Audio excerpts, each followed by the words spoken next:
So in the last class, we had gone through a lot of analogies or stories where we tried to understand what is the pure consciousness, which is the Atman, which we were talking about, which is a state which is other than the three states, which is apart from it, and how it is essential for expression, but it is not being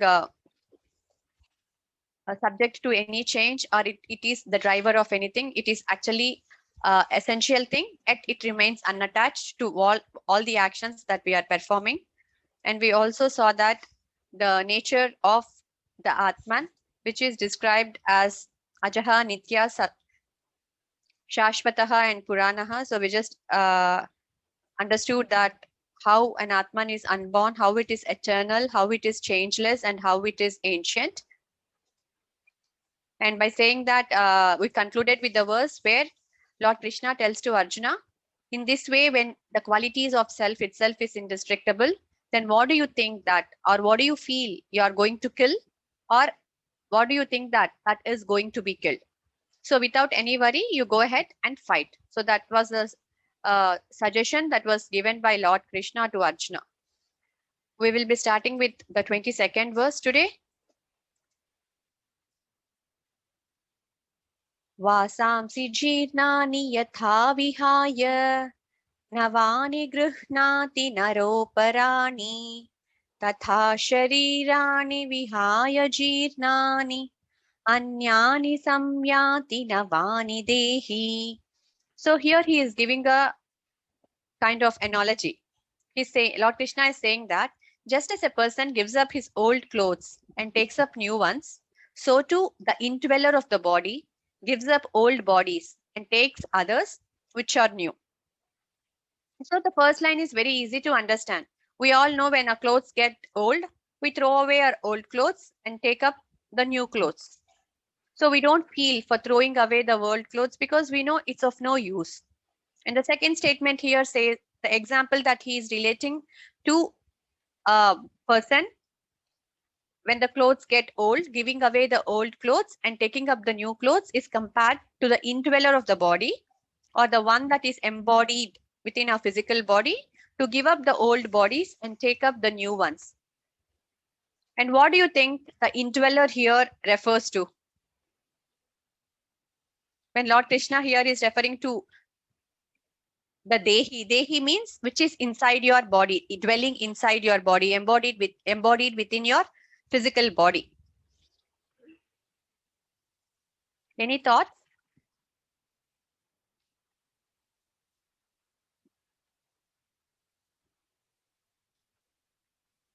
What this indweller could refer to?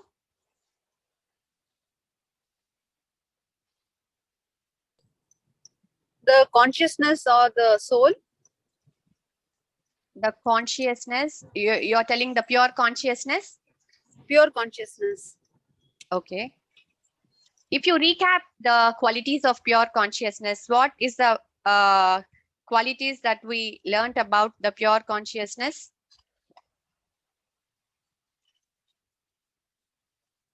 It is unborn, it's eternal, meaning it's ever pervading, and it's changeless and permanent, it's ancient. So from the definition of pure consciousness, it is stated that pure consciousness is eternal, ever all pervading. When Atman is all pervading, can Atman move?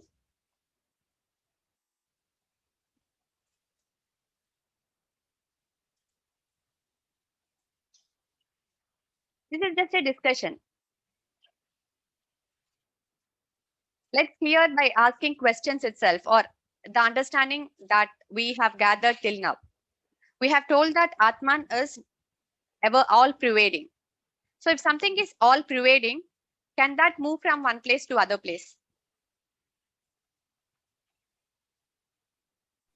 No, Abhita, it will not move.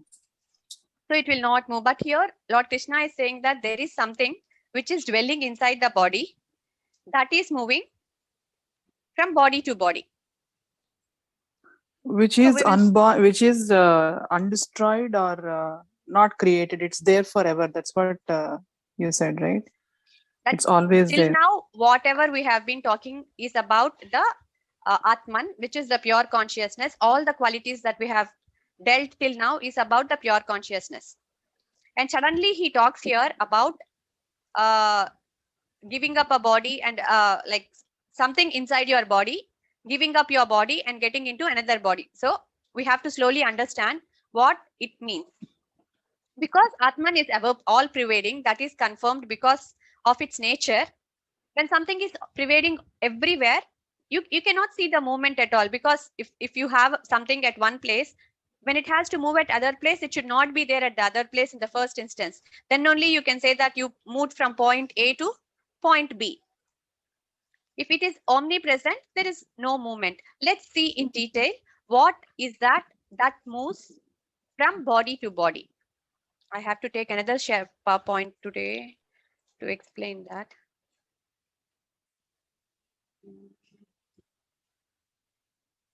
Okay.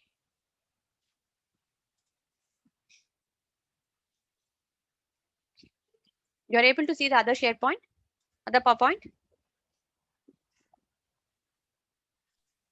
Yes. The one with three planar, Three planes, planes. Yeah. So whatever we have understood till now is the self or the Atman, which is shown here as a sun. That is all pervading, present everywhere. And from the yogic science, we have, they call Shariratraya. We have three kinds of bodies. We are said to have three kinds of bodies. The first body, which we all can see, is the physical plane, the physical body, that is our matter, which is made up of the 5 essential elements or the Panchabhutas.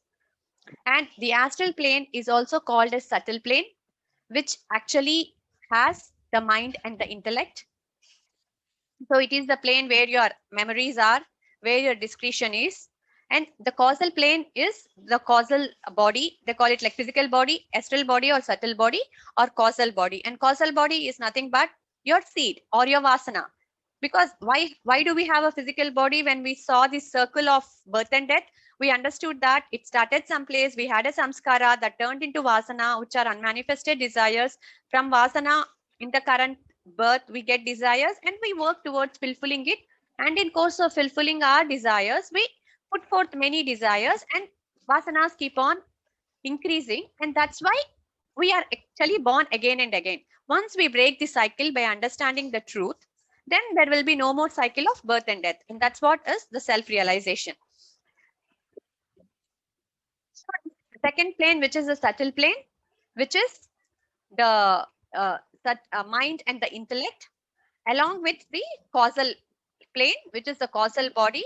These two are the ones that actually moves from one body to another body. So when we say that a person dies, what happens is the physical body, the astral body, which we call a subtle body, is the one that has the 5 vayus or the prana.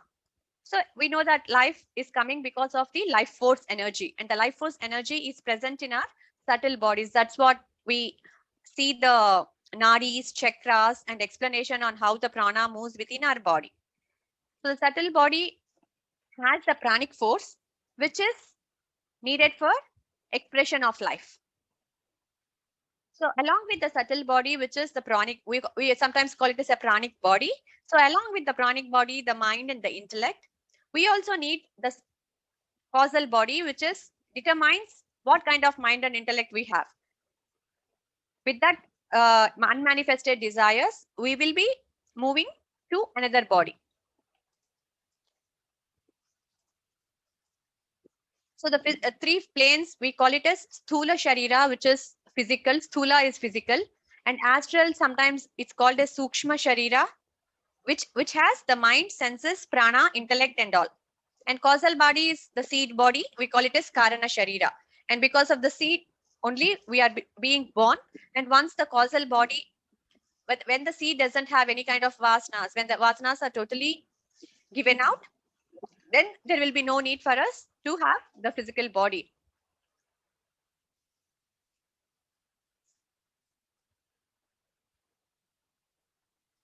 So in death, what happens is the mind, intellect, along with the inherent vasanas, leaves one body and enters another body. The transference takes place in the medium of all pervading Atman. So what is the role of pure consciousness if you ask in this? Pure consciousness should be there everywhere because that is the light. Without the light, you cannot see anything. For example, there are 100 people inside our room. If there is no light, can you see 100 people inside the room? To see the people, we need light. So to anything to happen, there needs to be that light, which has no other source. That light is light by itself. There is no other source needed for that light to shine, and that is the pure consciousness and the Atman. So that Atman needs to be there. So everything happens under the medium of all pervading Atman. And the thing that is explained in this shloka that moves from one body to another body is the subtle body with its inherent vasanas, which is the causal body. So if you see the sun shining, the sunlight, the shine of the sun is the same. But depending upon the mirror, the reflections of the sun are different. The colors could be different. How the mirror has a coating on its back, everything determines how the reflected sun looks like. The same way our mind is the reflecting medium. And that's why the coating of the mind is the vasanas. The coating and the mirror determines how we reflect the pure consciousness. So how are our desires, how are we acting, everything depends upon our mind and the vasanas. And that's the reason emphasis is given on chitta shuddhi, where we make this mirror a good reflecting medium, not a dirty one. We want to clean out all the dirt so that it reflects the sun as it is. So the reflected sun assumes the property of the reflecting medium. So how is the mirror? What kind of coating it has? If the mirror is blue, the sun reflection seems to be blue. If the mirror is dirty, the sun reflection seems to be dirty or hazy. Even though the sun is not blue or sun is not dirty, the reflected thing seems to be like that because it takes the property of the reflected medium. So the sun remains immaculate and unconditioned by the qualities of mirror that reflect it. So there is just one all-pervading Atman or the pure consciousness. The mind intellect acts like a mirror. The inherent vasanas are like the metal film coated at the back of the mirror, which gives mirror its characteristics. So how your mind, what characteristics your mind has is dependent upon your causal body, which is your vasanas, which is like the metal film coated at the back. So the mind, intellect and vasanas rest within the physical body as a mirror resting within a frame. When this happens, Atman appears, though it is an individual human being. So once Atman or the pure consciousness is within our body, we start to feel that we are the body. So when you say, who are we feel associated with this body because it is present, or it is like, it's like a space filled with a wall. You say it is my room. In the same way, because the Atman is pervading inside your body, you feel Atman as an individual human being or an individual entity. So the individual takes on the properties of the mind, intellect, and the vasanas. Atman remains ever pure and uncontaminated. This is what we saw with that petrol and the car example. So if you have a mirror, the frame, and a mirror inside, and if the sun is reflected, the reflection happens from the mirror that is present inside this frame. Suppose I get another frame, take out the mirror from the first one and put the mirror onto that. So the reflection happens now in the second frame. So here, when we say the reflection, for this context of understanding, it is the expression of life.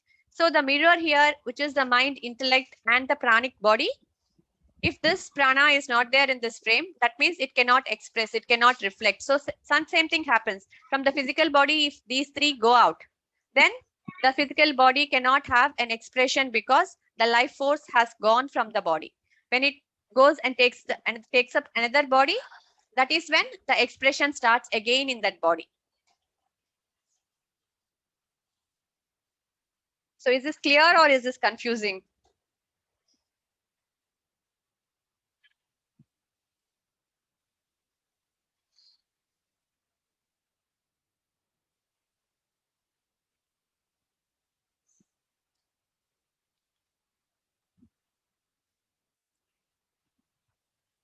Also quiet. You understood at least a bit of what I'm trying to say? Yes, yes, Abhita. Okay. It's clear. It's clear. So the clarity I that we have a need to have question. is, yeah, So I understood the astral and casual thing, but what happens to the self that you have shown in the previous slide, the innermost? Isn't that the pure consciousness? yeah, pure consciousness is that. And pure consciousness is always there everywhere, even in living beings, non-living beings. It's like the sunlight.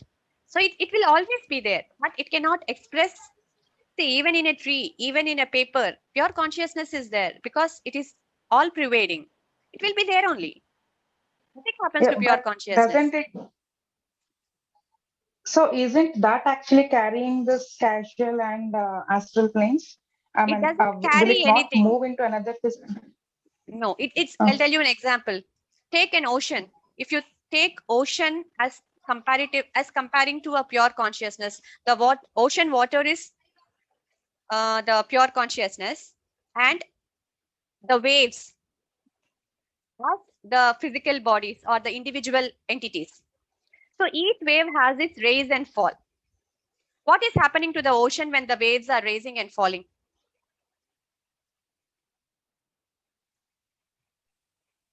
It's still there. Nothing Yeah. happens. It's still there only. There's no change. Thing. Yeah. So the pure consciousness is always there. It's not affected. But without ocean, can you form a wave? No. Similarly, without pure consciousness, nothing can be expressed because that is the light to have any kind of expression. That is a light like the sun. Sun is the source of light. And if you ask, where is the sun getting light from? Do you have an answer for that?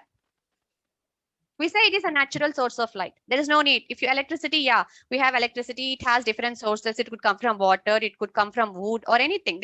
The sources of electricity can be different because that is, we are making that. But when we ask about sun is the one that is giving light to the entire universe.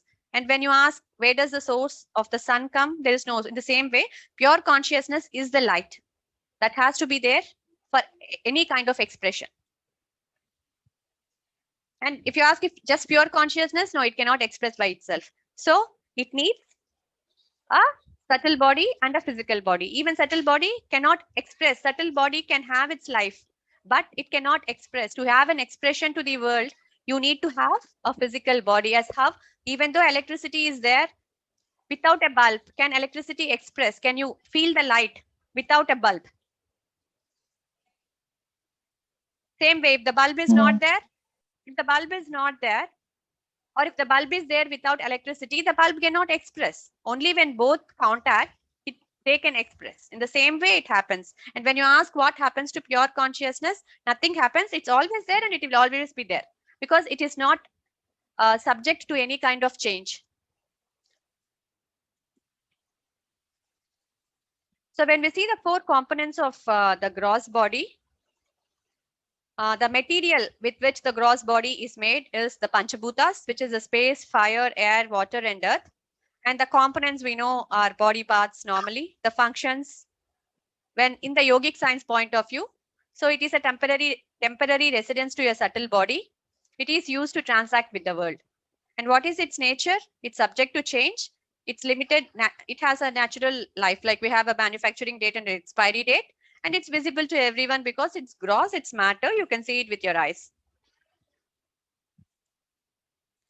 And when we come to the subtle body, it's made of subtle space, subtle air, subtle fire, subtle water, and subtle earth.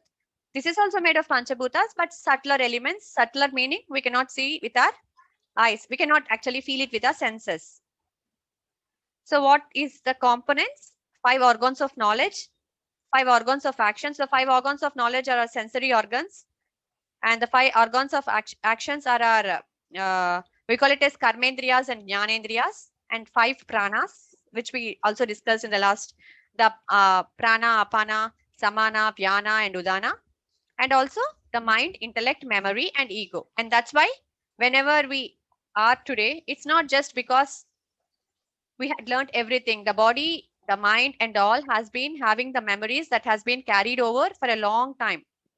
And that's why we are able to function in a certain way. And for certain things also, if you see, we will not have any kind of reasoning as why we are behaving in certain way. So there certain conditioning happens at birth itself, by the birth itself, because the reason for the birth itself is the drive to satisfy some kind of desires. And what is its function? To transact with the world using the 19 instruments. So the 5 organs of knowledge, 5 organs of action, 5 pranas, and 4 mind, intellect, memory, and ego. And what is its nature? It's subject to change, continues into future lives, only evident to myself. So you can only feel your thoughts, you can only feel. So, and because it's subtle, it's not visible to anyone else except you. And this is just a recap of the 5 organs of knowledge, 5 organs of action, internal organs, which is mind, intellect, memory, and ego, and the 5 pranas. And when we come to the causal body, the material is made up of causal, which we call it as avidya. It is subtle and gross body in seed form.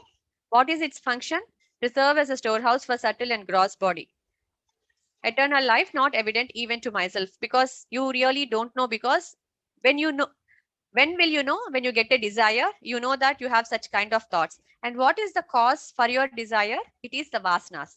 So vasanas cannot be even felt by yourself unless it manifests into a desire. When it manifests into a desire, it again comes back to the mind, and it will be the subtle bodies thing.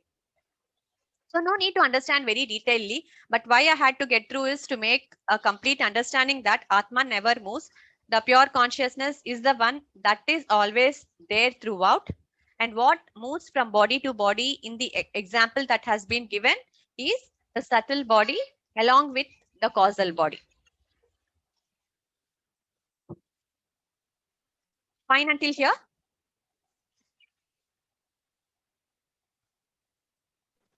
Yes, Savita. Okay. So this is a same explanation in a different way I'm trying to give. So we have sun and we have a bucket, and bucket, there is some water inside the bucket. And water normally reflects the sun rays, right? So what happened? Okay. So we have different buckets and different water. So if reflection happens, wherever water is there, the reflection happens. The same context, the sun is considered as Paramatma, in the sense like the Atman can be compared here with the sun. So this is the pure consciousness, the supreme self, or the Atman. And what is there under individual things is called the atomic soul or the Jivatma. So because the sun rays is falling here, so you have the spark of the pure consciousness inside this bucket, which is the direct rays of the sun, but it is conditioned because of the reflecting medium, which is the water. If the water color is blue, the reflection is different. If the water color is black, the reflection is different. So we call this conditioned soul. That's why Jivatma is called a conditioned soul or the conditioned Atman. And Paramatma is the supreme soul or the supreme Atman, for which we have discussed all the qualities about. And suppose if the bucket cannot hold it because it has become old or it has cracked or anything, what happens? The water starts to leak from the bucket. So when the water starts to leak from the bucket, the water can go and fill another bucket, or if there is no need for the water to fill another bucket, the water can just stop here itself.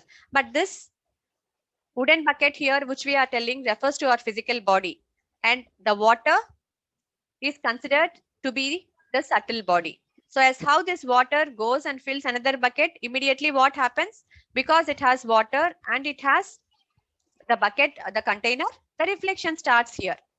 And what happens here in the bucket that has got a hole? Is pure consciousness or the sun's rays not present inside that bucket?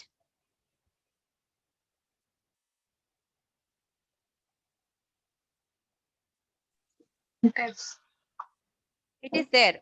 But what happened? It's not able to reflect. No reflecting. Yeah. Yeah, the pure consciousness or the sun's rays is there, but it loses its ability to reflect because water is not there. That's what happened to us. The same thing as considering this as a physical body, the water to the subtle body, along with the seed or the vasanas, This moves from bucket to bucket. The same way it moves. And what happens to the sunlight? The sunlight is all pervading. That will be there anyway. When if the water is there, it will reflect. If the water is not there, it will not reflect. That's all.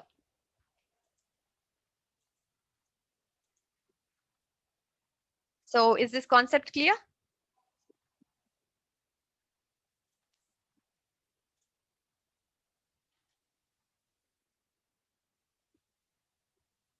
Any doubts in this?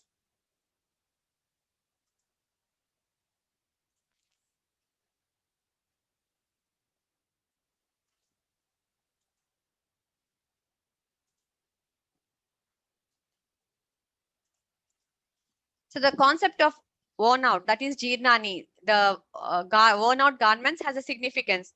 Who decides when one needs to change, or who decides in our case, who decides who has to change, when we have to change the old clothes or the worn out clothes?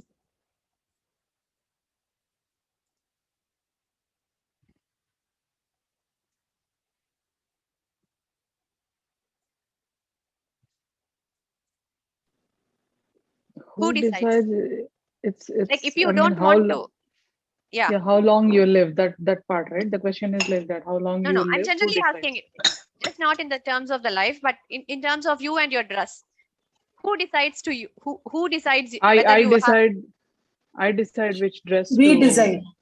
Yeah, you decide. So you decide whether you want to change your, like throw away your old dress and wear a new dress. In the same way, who decides when to change the gross body? The Atman inside. I mean, that What one did I we? decide. What did we understand? Atman has nothing, no take, give or take with whatever we are doing. To live, not to live, nothing. But the subtle body is the pranic body. The prana is the one that decides when to change, because it has some vasanas. It is there for a purpose. It has come for a purpose to exhaust all its desires. So the body needs to have certain kind of frequency or vibration. So when we grow old, physically, we will be depleted, and the life force cannot hold within this physical body. One thing is the old age, and sometimes even a lot of people die even when they are young and all. So the reason that is given here is it's a subtle body which decides. If the subtle body feels that the physical body is no more conducive for it to express or to exhaust its vasanas, then it leaves that particular physical body and takes another physical body for going ahead with the completion of the exhaustion of vasanas. Body is not deciding that I will leave, right? Body or physical body is inert. Without mind, you cannot think anything. So if you see just the physical body, it is just flesh and blood. Okay. And the aspect of brain comes with the body, but the brain, everything has to work when you have the life force, like electricity or the current. You need to have an life force energy to make the body work, and that comes in your subtle body, which is the pranic body. Once the life force is gone from your body becomes lifeless. No, I'm stuck with the concept. The kids who die at the young age, right? So who decides that? Who decides that? He says that the body. inside. The inside, the indweller here is a subtle body. That's what, where does the causal and the subtle body? Causal body is the vasanas, right? So it will manifest into desires. So when it manifests into desires, the need to satisfy the desire happens only through, like how he explained. You have a car, you are doing a repair.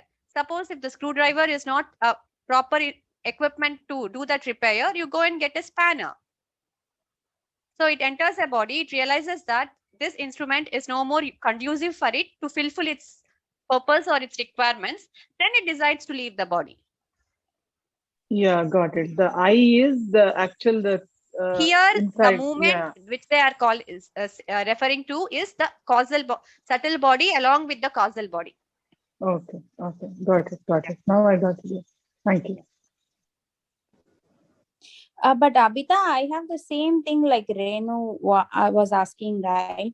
It's like to some accidents or some things, the life goes off, right? At a younger age. So for this also, this implies, you mean to say? See, some things happen. That's why in the 4th chapter, if you see, they talk about the karma, which is a very, very complex process. This is a brief Okay. generalization of Okay. the concept. And if you have to really pin down to an incident and say why this happened, they say that karma is the most complex thing to understand, because there could be many reasons behind an event. It could be his Okay. prarabdha, meaning that he had done something sin in the past and he was Okay. destined to die because of that. It could be Okay. his past karma. It could be someone's mistake that he ended up in this, and that for that the other person will bear the karma for the next life. It was not his mistake. It could be that a Okay. person did not do a mistake, but another person. I'll tell you an example Mm. of farmer is there who is illiterate. He doesn't know anything. A fertilizer company comes and tells the farmer that if you give my fertilizer to the plants, it will grow very nice crops. The farmer, not knowing that the ill effects or the bad effects of using that chemical fertilizers, that people will get affected, he takes it, uses it, and starts selling his products. And who are the ones who are getting damaged because of eating these fruits or vegetables or grains? Are really the people. The people would get affected by certain kind of diseases because of over consumption of chemicals.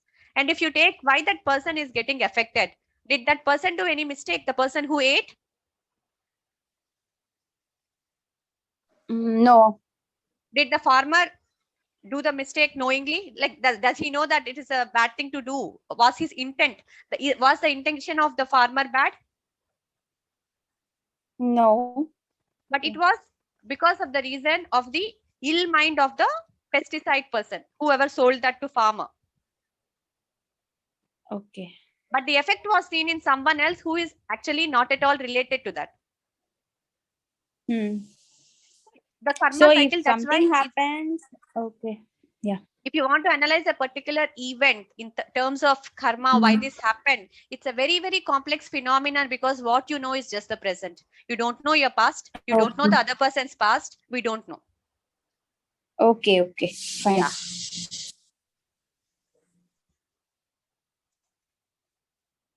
So let's go with a small breaker of the story from Mullah Nasiruddin.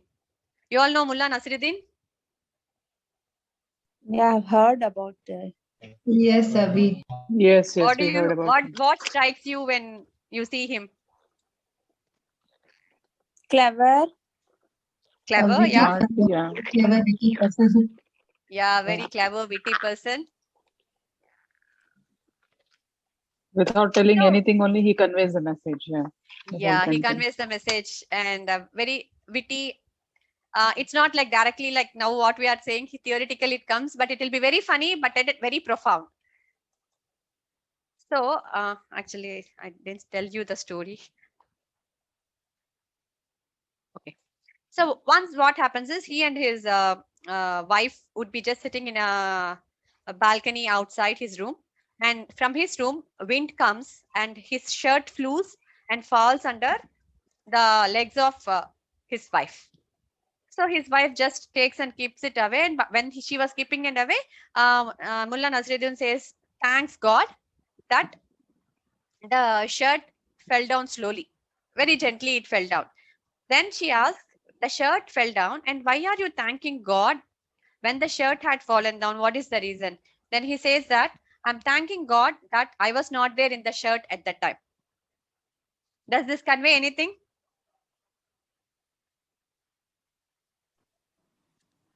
That he doesn't want to fall under the wife's feet. No. Here the thing is, he's considering himself as the shirt. When he means he is not inside the shirt, he is not identifying himself with the shirt. You think everything now, the problem with us is that we all think everything is ours. The problem is coming, we saw, is from that ahankara and mamakara, where we think this is mine, this is mine, this is mine, this is mine, and we get affected with everything when we are the pure consciousness. So here the thing to convey is again the same. Because of these false identifications of the thing, as the shirt has fallen, nothing has happened to you. In the same way, pure consciousness is the one that bliss is what we are. We are that Satchitananda, but yet we are affected by all the whims and fancies happening in this illusionary world, as per the Vedanta. So this was the meaning that was conveying. I just thought like this was very funny when I was reading, and this could be related to the way we are identifying ourselves with the bodies and or the mind. And here he brings us the same identification, that thinking to himself to the shed. And there are also stories about him, like when he goes to a feast and when he wears a very shabby dress, he will not be allowed to enter. And when he goes again, changes the dress and comes, he will be entered, and he will be sitting in the hall and saying or feeding the things to the dress. And when everyone sees and laughs at him, he then says, yeah, the respect was given to the dress and not to me as a person.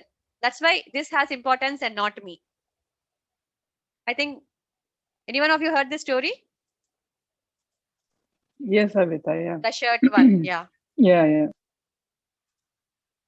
So we will go to the next shloka.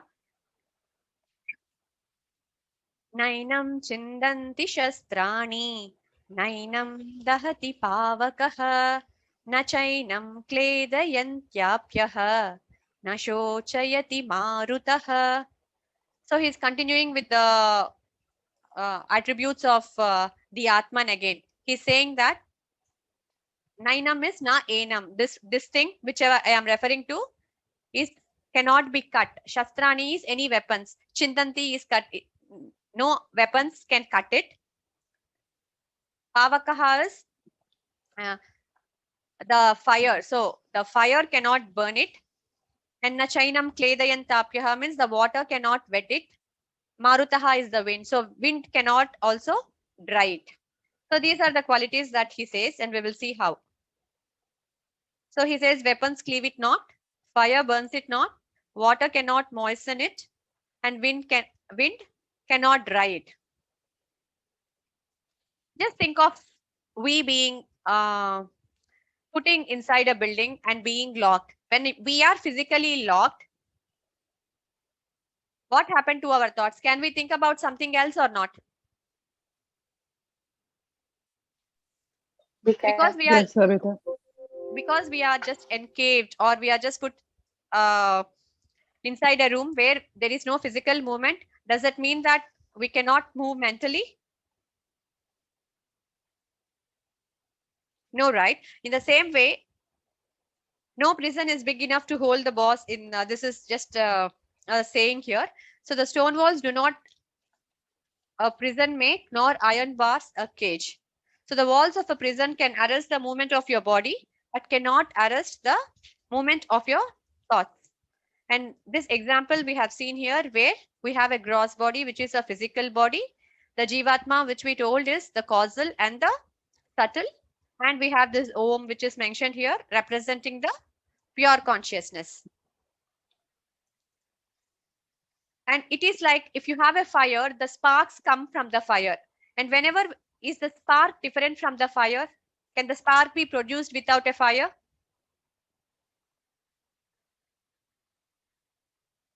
No. No. The spark, but is the spark separate from the fire? When it comes out, how does it appear to us? It appears separate, or does it appear that it is together with the fire? When we are playing the crackers and all, we see sparks coming out. Separately, no, not with the fire. It appears it is separate from the fire, but it is actually because of the fire only the sparks are coming. In the same way, we get that illusion. We are one with the Supreme Soul, yet we consider separate. And that's why we consider ourselves as individual entities, because of covering with that illusion, Maya, or whatever they call it.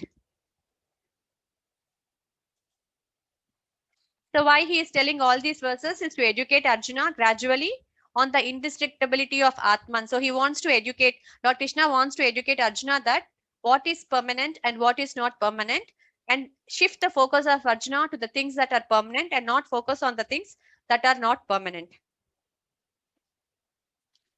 And when we have seen here the 5 attributes, he told the Atman itself, Nainam Chindanti Shastrani. So none of the weapons can kill it, because a weapon can kill only when you can actually see. This is something that we cannot see. So none of the weapons can affect it. And even fire cannot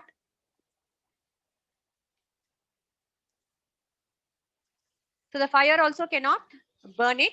And again, water cannot moisten it, in the meaning that when something has to get wet, it should be porous. Only when there are pores in between, then water can go into it.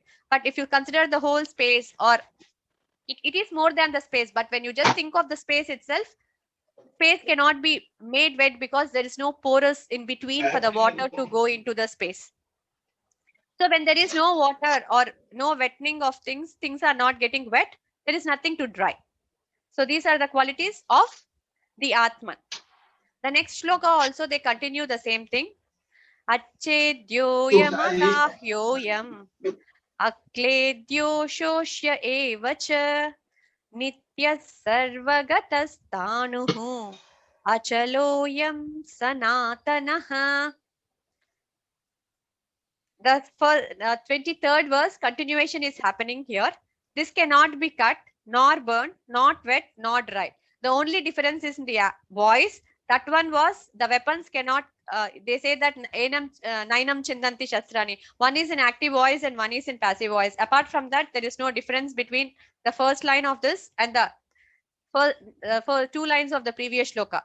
The next difference, what he is saying is again explaining the attributes of the Atman again. He says it is Nityaha, Sarvagataha, it's Sanu, and it's Achaloyam and Sanatanaha. He gives here 5 descriptions, meaning thus Nityam is ever existing, eternal, Sarvagata is all pervading, and Sthanu is it is stable, Achaloyam is it's immovable, and Sanatana is it's ancient. So the first adjective they use to describe the self is Nityaha. And why do we say it is eternal? Because it is beyond the realms of time, space, and causation. Only when we have time, space, and causation inside the world, then only the thing counts as 0, 1, 2, 3 comes only in the realm of relativity. In the terms of absolute thing, there is nothing as time, there is nothing as space, and there is nothing as causation. It's beyond this 3. That's the reason it is eternal. It is beyond the world. Or when we think of a world, we have to think in terms of time, we have to think in terms of space, and we have to think in terms of cause and effect. And when something is beyond that, it is eternal. And this one I just put for recapping it because again these adjectives or everything is again the aspect of our intellect. We are still thinking with our intellect. When we understand this and start to realize this, then we will transcend all these thoughts where we will be able to realize the truths. Now, what is the stage going on is we are trying to understand what is the truth, and that's why still we are using our intellect. But the pure consciousness is beyond our mind and the intellect, that can only be felt. And once that is felt, what happens? Your questions, doubts, everything will get dissolved because it is transcending them. It doesn't mean your doubts, whatever doubts you are having now gets cleared when you get self-realized, but you transcend all of them. And so your mind, whatever feelings you had or whatever apprehensions you had from the mind aspect and whatever questions, concerns you had from your intellect aspect gets dissolved once you realize. The second adjective they have used is Sarvagataha, which is all pervading. So it pervades microcosm as well as the macrocosm. It pervades all the 3 states, which is our waking, dream, and the deep sleep state. Tanuhu and Achala. When we consider as 2 things in this world, we see 2 kinds of movements. One is a tree where it is stable at one place and grows because the roots are rooted. It cannot move physically as we move from point A to point B. So this is stable, but movement happens within the place. Whereas for animals or the creatures that can move, they are stable when they don't move, and the movement within happens from place to place. And for self, both of them it is stable and it is immovable because it is present everywhere.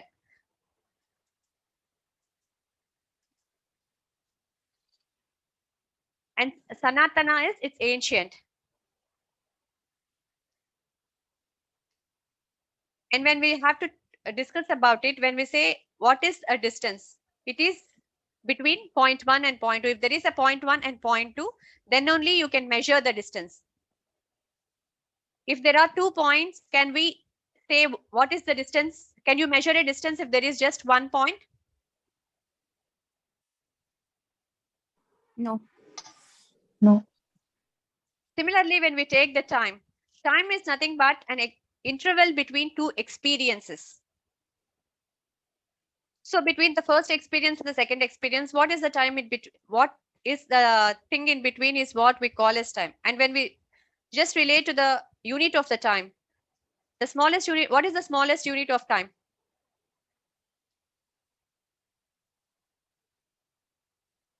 Seconds. Second, yeah. The word itself suggests that without the second, you cannot get time. There should be another experience. So this is the one and only thing that is existing. That's why they call it beyond time, beyond zero. So only once you get into physical body, this relativity starts and everything counts. The space, time, and the causation starts. When it is out of it, it is in the absolute terms, it's like infinity. So whatever you add, whatever you subtract, it's always complete. So self existed even before the first experience, because when you say I am experiencing time, when you even talk about zero, the 0th second, there has to be an experience. And for you to experience, there should be that light. So that light is before your experience, and that's why it's called ancient. Sanatana means it is ancient, which cannot be told like this is 200 years old or 3000 years old. It cannot be told in terms of time. That's what is meant by Sanatana.